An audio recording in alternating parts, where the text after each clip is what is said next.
All right, welcome back everybody to another podcast. We got Drew and Lynzie with Into the Mist. And we're here at Freedom Weekend here on C'mon Mountain, and there's a buttload of YouTubers, but it's hot out. Yeah, it is hot. Yeah. Very hot. We went down to the lake earlier and did some swimming though, and the water felt great. It was nice. Cooled off. Felt really good, and then we came back out here. Doing some backflips and swimming and throwing rocks. And yeah. Ate some hot dogs. Yeah, just ate some good hot dogs and hamburgers. Yeah. That's one thing that they do know how to do here is cook. Yeah. I didn't think we were going to get home today. Drew's truck wasn't starting up. Yeah, dude. We kind of had to like redneck it a little bit. Yeah. And then, a little push start. Yeah, a little push start, and then after that we just stay on the gas the whole time, so don't shut off. But yeah, you guys tell us about your channel and all the above. Yeah, so I've been filming probably like four or 5 years now, and I just kind of take the camera along whatever I'm doing. You know, we live out in the country, so we drive a lot of old vehicles, and we just work on the farm, like my buddy's farm or whatever. Just help out in the community as much as we can. You know, we'll go. We got a lot of friends that do YouTube and stuff, so we'll go help them out and stuff like that. So yeah, I really love it in Arkansas, and yeah, we have a blast on my channel. So come and join us. Yes, and tell us about this purchase you just made. Yeah, so well, I wanted a piece of equipment. Well, the most expensive one. Yeah, I recently just bought a backhoe. It's a 1990 John Deere 310C, and it's it's pretty awesome. I never really had a bunch of equipment. I've ran some tractors and stuff like that, but not really anything that was my own. So yeah, I paid a whole bunch of money for a backhoe so I could basically put in a shop. Someone gave me a shop. It was 24 by 30, but I had to level all the area, and instead of renting it out and paying someone to come do it, I just said, hey, I can pick up a piece of equipment and then be able to do it myself and still have the equipment. So yeah, we're really excited about it. I've probably only got like 20 hours on it. I'm definitely pretty new to it, but it's a lot of fun, man. Yeah. Did you figure it out pretty easy? Yeah, it kind of comes to you quick. Sometimes I'll just do the wrong control completely. It's funny. It's kind of funny. But good thing I can edit, so. Oh yeah. But yeah, it's a lot of fun, and I let Lynzie do some digging and my nephew and stuff. So yeah, you can make a real mess really quick. Mm-hmm. That's also something that you can make a little money with on the side if you need to. Yeah, people need some work done. That's right. And we got a big community of people, so there's always someone needing something. Oh yeah. So, yeah, it's big. That's the one bad thing about it is that it's hard to haul around. I'm basically flirting with the weight limits, traveling without a CDL. So a lot of people do it around here for farm equipment and stuff like that, so I might not get a lot of heat, but I'm just going to do it till I get in trouble and then ask for forgiveness. So. You can probably cruise down these back roads and get a little ways with it, right? I mean, does it move pretty good? I mean, it run like creep or how fast? It'll run like 20. Really? That's not bad.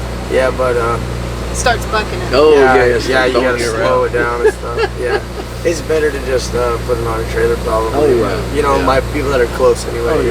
Just drive it up the road. So yeah, man, I love it. It's really cool, and as long as it keeps starting when I turn the key, it should all go good. I think the band can haul it. Yeah, They can pull it. They can pull it. Pull it behind the Volkswagen. And she So Lynzie, what's your channel all about? I just pretty much cover missing persons cases. I kind of just basically retell a story that somebody's put out and just try to keep the people's faces out there and keep them relevant. And I know if I ever had somebody go missing, I would hate for people to stop talking about it. So, and then we also go hiking and drive my truck and stuff, and I kind of get that in there too. So blend the two together.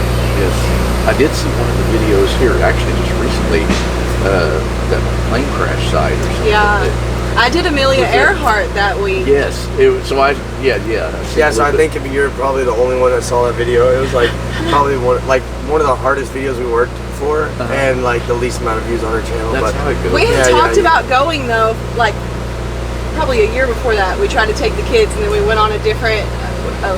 We got turned around, didn't go to the right spot, and then I covered Amelia Earhart. We should go to that plane crash.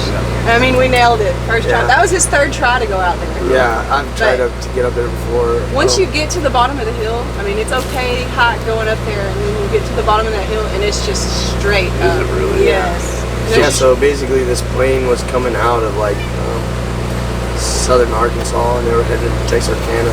It really was just a straight shot like this, but they got turned around and they got up in the mountains. There was a bad storm, and so yeah, they got all turned around, lost control, and the main pilot told the co-pilot like to bring the plane down. He's like, just bring it down out of the clouds, and they didn't know what the minimum flight altitude was, so they just hit the mountain there. And that was back in the 70s. And where was this again? I don't remember where it was. It's in West Central Arkansas. Yeah, it's like called state line. Pretty much. Yeah, it's Page VOR basically is where it is. Rich Mountain is the mountain that they hit, and but anyway, yeah. So it's way up there. So they basically got all the important stuff, the people and the documents and stuff like that, and they just left all the wreckage up there. How long did it take you to hike up there? It was probably an hour. Yeah. Yeah. But the last part of it was pretty excruciating. Yeah, it was just a hike through the woods until about the last couple hundred yards, and it was just straight up, man. So, but yeah, so we got up there, and then there's just like a twin engine plane up there. That's just all of it, the seats and everything. Did it feel kind of spooky? It really was did, eerie. Yeah. So once you like really, you can't not think about what happened. You know what I mean? Right. And, Right. There was a lot of people on the plane and stuff. How many were there on the I plane? think it was 18, but Maybe, yeah. yeah. You'll have to go back and watch my video. Yes. But so we And mine. Yes. Yes. Yeah, so we hiked to the up there. best. Drew and Lynzie. You got to check out the videos. Go like and subscribe as well. Links in the description. Yes. Heck yeah. Well, she, so usually she does, like just random people that have went missing. Amelia Earhart's kind of like a popular story, obviously.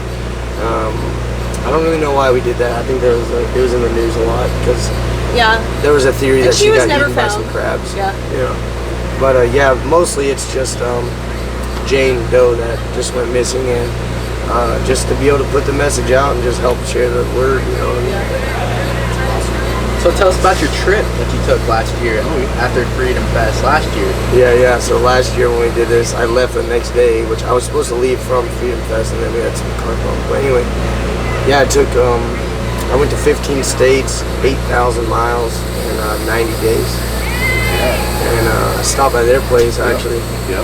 Preston was gone, but hung out with them for a day or two, and then I went basically all the West Coast. So I went up to like New Mexico, then went through Colorado, Wyoming, Montana, Idaho, Washington. I just went through a small portion of California, but came back around down through Nevada. And then I flew Lynzie out to Utah. Actually, she flew into Las Vegas. And then we did 2 weeks in Utah, and then I dropped her back off in Colorado. She flew home, and then I just continued to drive home. But yeah, man, it was a really cool trip. I haven't really seen a lot of places in our country, so I just worked my ass off, paid off my house, and saved up a couple $1,000 and just booked it, man. And That's awesome. yeah, It's all on YouTube, by the way, too. So. it's on my channel. Some beautiful places. For sure. Utah. If you have a 4-wheel drive, go to Utah, dude. It's a really like your side-by-sides and stuff, dude. That's where you need to go to Utah. It was amazing. Yeah, it's a special place. And then Washington was really special too, like Mount Rainier. I just got to see a lot of iconic stuff, Yellowstone, really cool stuff, man. Do you have anything sketchy going?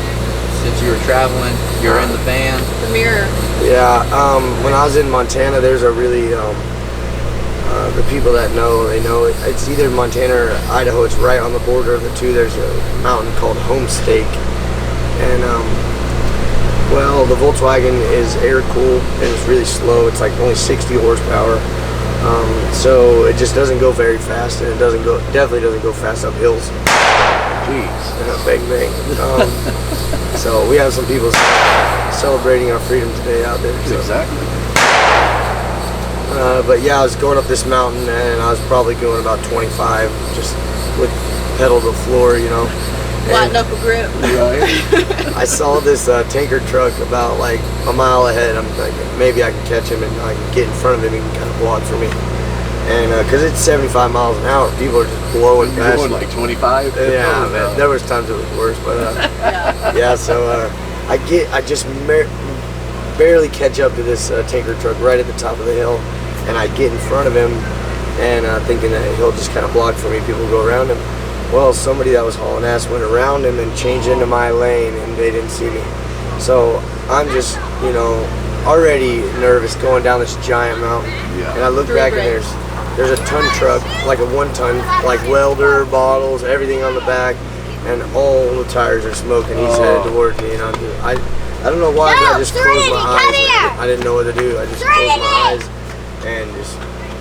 and then he just went around me, took my mirror off. Oh yeah. Took my passenger mirror, and I thought I was gonna be told for sure. Like, and yeah, so I got pretty angry, but there was no catching him. You know, he rolled back on the diesel, and it was just blowing smoke. He was gone. You know, but yeah, it was a company truck. I wasn't filming or anything, yeah, that was the most sketchy thing. But there was a couple gas stations that I was like, all right, get your gas and get out of here. Yeah. Kind of thing, you know. Yeah. We live out in the woods, so I mean, I've lived in the city before, but when you're out here and you see this for a little while and then you go back to the city, it's like, oof. Yeah. You know. Yeah. Some sketchy stuff out there. That's awesome. Well, thank you all for coming on the podcast. Yes, thank you. Had a good time. Everybody, if you haven't already, go check them out. Go subscribe. Tell them OAL Podcast sent them over. And yeah, they have some great content. Go check them out. Yeah, and if this is your first time listening to the podcast, make sure you subscribe in as well. Yes, thank you. Thank you guys. Thank Love you y'all. guys. Bye. Killed it, bro.